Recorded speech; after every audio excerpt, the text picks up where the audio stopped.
അപ്പോസ്തല പ്രവർത്തനങ്ങൾ 17-ാം അധ്യായം 1 മുതൽ 34 വരെയുള്ള വാക്യങ്ങൾ. തെസ്സലോനിക്കായിൽ അവർ ആംഫിപോളിസ്, എപ്പോളോണിയോ എന്നീ സ്ഥലങ്ങളിലൂടെ യാത്ര ചെയ്ത് തെസ്സലോനിക്കായിൽ എത്തി. അവിടെ യഹൂദരുടെ ഒരു സിനഗോഗ് ഉണ്ടായിരുന്നു. പൗലോസ് പതിവനുസരിച്ച് അവിടെ ചെന്ന 3 സാബത്തുകളിൽ വിശുദ്ധ ഗ്രന്ഥത്തെ ആധാരമാക്കി അവരോട് സംവാദത്തിലേർപ്പെട്ടു. ക്രിസ്തു പീഡനം സഹിക്കുകയും മരിച്ചവരിൽ നിന്ന് ഉയർത്തെഴുന്നേൽക്കുകയും ചെയ്ത ആവശ്യമായിരുന്നു എന്ന് അവൻ വിശദീകരിക്കുകയും കഴിയുകയും ചെയ്തു. അവൻ പറഞ്ഞു, ഞാൻ നിങ്ങളുടെ മുമ്പിൽ പ്രഘോഷിക്കുന്ന ഈ യേശു തന്നെയാണ് ക്രിസ്തു. അവരിൽ ചിലർ ബോധ്യം വന്ന പൗലോസിന്റെയും സീലാസിന്റെയും കൂടെ ചേർന്നു. ദൈവഭക്തനായ അനേകം ഗ്രീക്കുകാരും നിരവധി കുലീനവതികളും അപ്രകാരം ചെയ്തു. എന്നാൽ യഹൂദർ അസൂയപ്പെട്ട് ചില നീചന്മാരെ ഒരുമിച്ച് കൂട്ടി നഗരത്തെ ഇളക്കി. അവർ ജാസന്റെ ഭവനത്തിൽ തള്ളിക്കയറുകയും അപ്പോസ്തലന്മാരെ ആൾക്കൂട്ടത്തിനിടയിലേക്ക് ഇറക്കിക്കൊണ്ട് വരുന്നതിന് പരിശ്രമിക്കുകയും ചെയ്തു. അവരെ കണ്ടെത്താൻ കഴിയാതെ വന്നപ്പോൾ ജാസനെയും ചില സഹോദരരെയും നഗരാധിപത്യവും അടുക്കൽ വലിച്ച് ഇഴച്ചുകൊണ്ടുവന്ന് അവർ വിളിച്ചു പറഞ്ഞു, ലോകത്തെ കലകയും മത്സരി മനുഷ്യനില്ല, ഇവിടെയും വന്നിരിക്കുന്നു. ജാസൻ ഇവർക്ക് ആതിഥ്യം നൽകി. യേശു എന്ന മറ്റൊരു രാജാവിന്റെ പേര് പറഞ്ഞുകൊണ്ട് ഇവരെല്ലാവരും സീസറിന്റെ കൽപ്പനകൾക്കെതിരായി പ്രവർത്തിക്കുന്നു. ഇത് കേട്ട് നഗരാധിപന്മാരും ജനക്കൂട്ടം അസ്വസ്ഥരായി. അവർ ജാസനെയും മറ്റുള്ളവരെയും ജാമത്തിൽ വിട്ടയച്ചു. ബെറോയായി രാത്രിയായപ്പോൾ സഹോദരന്മാർ പെട്ടെന്ന് പൗലോസിനെയും സീലാസിനെയും ബെറോയിലേക്ക് അയച്ചു. അവർ അവിടെ എത്തി. യഹൂദരുടെ സിനഗോഗിലേക്ക് പോയി. ഈ സ്ഥലത്തെ യഹൂദർ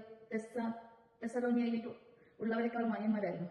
ഇവർ അതീവ താല്പര്യത്തോടെ വചനം സ്വീകരിച്ച് അവർ പറഞ്ഞ സത്യമാണോ എന്ന് അറിയുവാൻ വിശുദ്ധ ഗ്രന്ഥങ്ങൾ അനുദിനം പരിശോധിക്കുകയും ചെയ്തിരുന്നു. അവർ പലരും വിശ്വാസം സ്വീകരിച്ചു. കൂടാതെ ഗ്രീക്കുകാരിൽ ബഹുമാന്യരായ പല സ്ത്രീകളും പുരുഷന്മാരും പൗലോസ് ബെറോയായാലും ദൈവവചനം പ്രസംഗിച്ചുവെന്നും തെസ്സലോനിക്കാരായ യഹൂദർ അറിഞ്ഞപ്പോൾ അവർ അവിടെയും എത്തി ജനങ്ങളെ പ്രബോധിക്കുകയും ഇളക്കിവിടുകയും ചെയ്തു. ഉടൻ തന്നെ സഹോദരൻ പൗലോസിനെ കടൽ തീരം വരെ ചെന്നെത്തുന്നതിനുള്ള സജ്ജീകരണങ്ങൾ ചെയ്ത് അവനെ യാത്രയാക്കി. എന്നാൽ സീലാസും തിമോത്തിയോസും അവിടെ തന്നെ താമസിച്ചു.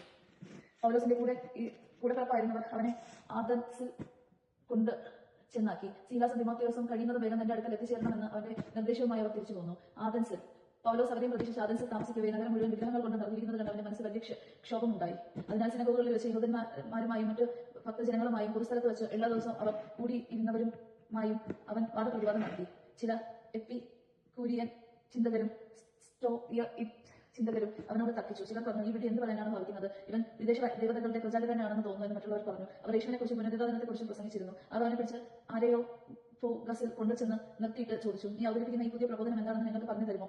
വിചിത്രമായ കാര്യങ്ങളാണല്ലോ നീ സംസാരിക്കുന്നത്. ഇവരുടെ അർത്ഥം എന്തെന്ന് ഞങ്ങൾക്ക് അറിയണമെന്നുണ്ട്. എല്ലാ ആദൻസുകാരും അവിടെ താമസിച്ചിരുന്ന വിദേശികളും പുതിയ പുതിയ കാര്യങ്ങളെക്കുറിച്ച് പറയുന്നത് കേൾക്കുന്നതുമല്ലാതെ മറ്റൊന്നിനും സമയമുണ്ടായിരുന്നില്ല.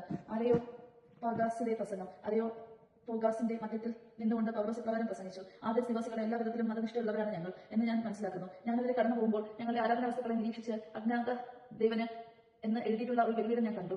നിങ്ങൾ ആരാധിക്കുന്ന അജ്ഞാതനെ കുറിച്ച് തന്നെയാണ് ഞാൻ നിങ്ങളോട് പ്രസംഗിക്കുന്നത്. പ്രപഞ്ചത്തെയും അതിലുള്ള സകലത്തെയും സൃഷ്ടിച്ചവനും സ്വർഗത്തിന്റെയും ഭൂമിയുടെയും കർത്താവായ ദൈവം മനുഷ്യനിർമ്മിതമായ ആലയങ്ങളിലല്ല വസിക്കുന്നത്. അവിടത്തേക്ക് എന്തെങ്കിലും ആവശ്യം ഉണ്ടായിട്ടല്ല മനുഷ്യകരങ്ങളിൽ നിന്ന് അവിടെ നിന്ന് ശുശ്രൂഷ സ്വീകരിക്കുന്നത്. കാരണം അവിടെ നിന്ന് തന്നെയാണ് എല്ലാവർക്കും ജീവനും ശ്വാസവും മറ്റ് സകലതും പ്രദാനം ചെയ്യുന്നത്. ഭൂമുഖം മുഴുവൻ വ്യാപിച്ച് വസിക്കാൻ വേണ്ടി അവിടെ നിന്ന് ഒരുവനിൽ നിന്ന് എല്ലാ ജനതകളെയും സൃഷ്ടിച്ചു. അവർക്ക് വിഭിന്ന കാലങ്ങളിലും വാസ്തുഭൂമികളിലും നിശ്ചയിച്ചു കൊടുത്തു.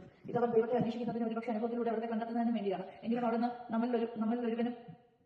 നമ്മിലാരും നിന്ന് അകലെയല്ല. എന്തെന്നാൽ അവിടുന്ന് ജീവിക്കുന്നു, ചിരിക്കുന്നു, നിലനിൽക്കുന്നു. നാം അവിടുത്തെ സന്താനങ്ങളാണ് എന്ന് നിങ്ങളുടെ തന്നെ ചില കവികൾ പറഞ്ഞിട്ടുണ്ടല്ലോ. നാം ദൈവത്തിന്റെ സന്താനങ്ങളാകിയാൽ മനുഷ്യന്റെ ഭാവനയും ശില്പവിദ്യയും ചേർന്ന് സ്വർണ്ണത്തിലും വെള്ളിയിലും കല്ലിലും കൊത്തിയെടുക്കുന്ന പ്രതിമ പോലെയാണ് ദൈവ രൂപമെന്ന് വിചാരിക്കരുത്. അജ്ഞാതയുടെ കാലഘട്ടങ്ങളിൽ ദൈവം കണക്കിലെടുത്തിട്ടില്ല. എന്നാൽ ഇപ്പോൾ എല്ലായിടത്തുമുള്ള സകല ജനങ്ങളും പശ്ചാത്തപിക്കുന്നുവെന്നും അവിടുന്ന് ആജ്ഞാപിക്കുന്നു. എന്നാൽ ഞാൻ നിയോഗിച്ചിരിക്കുന്ന ഒരു മനുഷ്യൻ വഴി ലോകത്തെ മുഴുവൻ നീതിയോടെ വിധിക്കാൻ അവിടുന്ന് ഒരു ദിവസം നിശ്ചയിച്ചിരിക്കുന്നു. ആ മനുഷ്യനെ മരിച്ചവരിൽ നിന്നും ഏൽപ്പിച്ചുകൊണ്ട് അവിടുന്ന് ഇതിനെ ഉറപ്പ് നൽകിയിട്ടുണ്ട്. മരിച്ചവരുടെ പുനരുദ്ധാനത്തെ പറ്റി കേട്ടപ്പോൾ ചിലർ അവനെ പരിഹസിച്ചു. എന്നാൽ ചിലർ പറഞ്ഞു, ഇതിനെക്കുറിച്ച് നിന്നിൽ നിന്ന് ഞങ്ങൾ പിന്നീട് ഒരിക്കൽ കേട്ടുകൊള്ളാം. അങ്ങനെ പൗലോസ് അവരുടെ ഇടയിൽ നിന്ന് പോയി. എന്നാൽ കുറെ ആളുകൾ അവനോട് ചേർന്ന് വിശ്വാസം സ്വീകരിച്ച് അരയോപ്പസുകാരൻ ഡൈനീഷ്യ സുദാമാസ്രിസ് എന്ന പേരുള്ള സ്ത്രീയും മറ്റു ചിലരും ആ കൂട്ടത്തിലുണ്ടായിരുന്നു. ദൈവമാണ് നാം കേട്ടത്. നമുക്ക് ദൈവത്തെ സ്തുതിക്കാൻ ക്രിസ്ത്യാനിക്ക് സ്തുതി.